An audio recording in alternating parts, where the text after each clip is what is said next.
Internet and social media are tools our kids use every day, but using them too much can lead to addiction and mental health issues. So tonight, the Minerva Park PTSA invited a doctor to speak to families about this issue at Minerva Park Middle School. Our 10 TV Carly Dion is live tonight in Columbus with his message. Carly?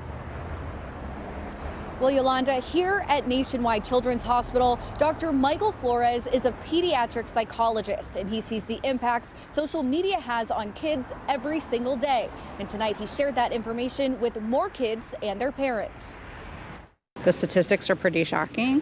According to a 2024 Pew Research survey, 96% of kids ages 12 to 17 report daily internet use, and 50% say they're online almost constantly, which has some parents feeling uneasy. The biggest one to me is the mental health aspect of it. During Dr. Flores' presentation, he highlighted those risks of exposure to social media, including increased depression, anxiety, loneliness, and poor body image from constant comparison to unrealistic or harmful content.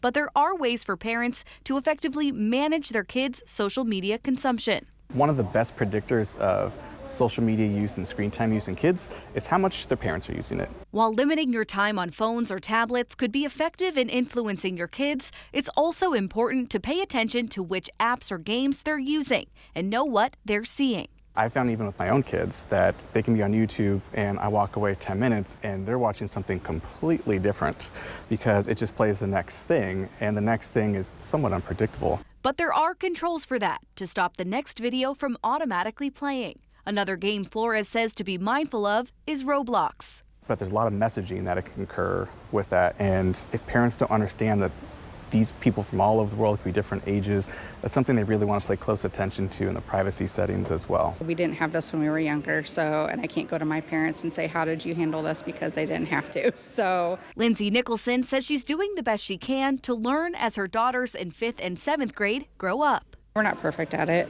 by any means, but it's something that I definitely feel like we're on the right track. Flores says making your child feel comfortable to talk to you can help in keeping an open dialogue about screen time.